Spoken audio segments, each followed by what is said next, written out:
नमस्कार। News nation digital के हमारे इस खास एपिसोड खबरें दुनिया की में आपका स्वागत है। मैं हूं सुमित कुमार दुबे।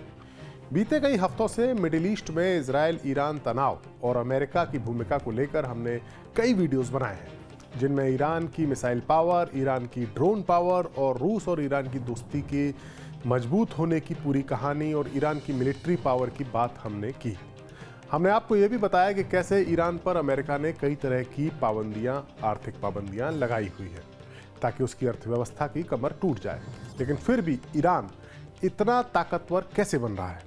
हमारे आज के इस एपिसोड में हम बात करेंगे कि कैसे अमेरिकी पाबंदियों के बावजूद ईरान अपने कच्चे तेल और गैस को बेचकर पैसे कमा रहा है, अपनी आवाम का पेट भर रहा है और अपनी फौज को लगातार मजबूत कर रहा है। और इतना मजबूत कर रहा है कि अब इजराइल और अमेरिका उस पर उस तरह से हमला करने से डरते हैं जैसा कभी उन्होंने ईरान के पड़ोसी इराक पर किया था।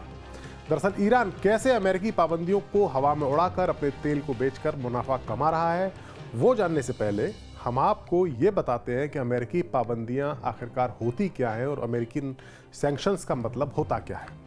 अगर मोटे तौर पर समझें तो अगर अमेरिका किसी मुल्क पर आर्थिक पाबंदी लगाता है तो उस मुल्क के साथ व्यापार करने वाले दुनिया के दूसरे देशों की उन कंपनियों पर भी पाबंदी लागू होती है या पाबंदियों की उन पर तलवार लटक जाती है जो ईरान के साथ व्यापार करते हैं। अमेरिका न सिर्फ फौजी तौर पर बल्कि आर्थिक तौर पर भी दुनिया की सबसे बड़ी शक्ति है और फिर पाबंद हो चुके मुल्क के साथ व्यापार करने वाली विदेशी कंपनियों के लिए अमेरिका और उनके साथी देशों के साथ, जैसे उसके साथी देश Germany, France, Britain, Japan, south Korea, ये उस जो अमेरिका का गुट है उनके साथ व्यापार करना उनके लिए जोखिम भरा हो जाता है। यहाँ तक कि उन कंपनियों की संपत्ति भी जब्त होने का खतरा रहता है। लिहाजा अमेरिका जिस देश पर आर्थिक पाबंदी लगाता है उसकी इकोनॉमी का गिरना तय माना जाता है और अमेरिका अक्सर अपने इस हथियार का इस्तेमाल यानी इकोनॉमिक सैंक्शंस का इस्तेमाल अपने विरोधी देशों पर नकेल कसने के लिए करता आया है। लेकिन ईरान ने अमेरिकी पाबंदियों की काट को खोज लिया है। दरअसल ईरान में जब इस्लामिक क्रांति हुई थी उसके बाद से ही अमेरिका और ईरान दुश्मन बने हैं। अमेरिका को इस बात का हमेशा डर रहता है कि ईरान परमाणु हथियार डेवलप कर सकता है और इसी के मद्देनजर अमेरिका ने ईरान पर कई सारी पाबंदियां लगाई हैं। लेकिन आपको ये जानकर आश्चर्य होगा कि साल 2024 में जब मिडिल ईस्ट में तनाव अपने चरम पर है और ऐसे वक्त में जब ईरान अमेरिका के रडार पर है, तब भी ईरान का तेल का एक्सपोर्ट यानी तेल का निर्यात 2024 की पहली तिमाही के दौरान 35.8 अरब डॉलर रहा है, जो 6 सालों में सबसे अधिक है। तो ईरान अपना तेल बेचकर मुनाफा कैसे कमा रहा है? इसका जवाब है चीन। दरअसल चीन ही वो देश है जो ईरान से सबसे ज्यादा तेल खरीद रहा है। ईरान के तेल की क्वालिटी काफी अच्छी बताई जाती है और वो इंटरनेशनल मार्केट से कम कीमत पर चीन को उसे बेच रहा है। मीडिया रिपोर्ट्स के मुताबिक ईरान का 80% तेल तो अकेला चीन ही खरीद रहा है। चीन ईरान से हर दिन 15 लाख बैरल तेल खरीदता है। जानकारी के मुताबिक ईरान अपने तेल की बिक्री में डिस्काउंट दे रहा है। पिछले साल ये छूट $13 प्रति बैरल तक की थी। ईरान से तेल की खरीद को अमेरिका के एक्शन से बचाने के लिए चीन 3 खास तरह की रणनीति पर काम करता है, यानी 3 खास चीजों पर चीन काम करता है। पहली ये है कि चीन छोटी रिफाइनरीज का यूज करता है जिन्हें टीपॉट्स कहा जाता है। दूसरा यह है कि चीन छोटे बैंक्स का इस्तेमाल करता है और तीसरा, इस तेल को चीन तक पहुंचाने के लिए डार्क फ्लीट का इस्तेमाल किया जाता है। बीबीसी की एक रिपोर्ट है, उसके मुताबिक चीन ने ईरान से आने वाले तेल के टैंकर्स को अमेरिका की नज़रों से बचाने के लिए एक ऐसा टैंकर्स का नेटवर्क बनाया है जिससे उन टैंकर्स की, जब वो टैंकर्स मूव करते हैं तब उनकी लोकेशन का पता नहीं चल पाता है। इस फ्लीट को शिप टू शिप ट्रांसफ़र किया जाता है और कई बार ये काम खराब मौसम के दौरान किया जाता है ताकि लोकेशन और बाकी एक्टिविटीज़ को ट्रैक ना किया जा सके और सब कुछ सीक्रेट बना रह सके। ऐसे में ये तेल कहाँ से चीन में आया ये पता लगाना मुश्किल हो जाता है। इस काम के लिए मलेशिया जैसे देश का इस्तेमाल किया जाता है। ईरानी तेल मलेशिया पहुंचता है और वहां से फिर वो चीन जाता है, यानी चीन उस तेल को ऑन रिकॉर्ड अगर कहा जाए तो मलेशिया जैसे देश से खरीदता है। इस तेल को रिफाइन करने के लिए चीन अपनी बड़ी सरकारी रिफाइनरीज का इस्तेमाल नहीं करता, बल्कि वो छोटी छोटी रिफाइनरीज जो कि सेमी गवर्नमेंट रिफाइनरीज हैं उनका इस्तेमाल करता है ताकि उनकी जो चीन की बड़ी रिफाइनरीज हैं उन पर अमेरिकी पाबंदियों का चाबुक ना चले।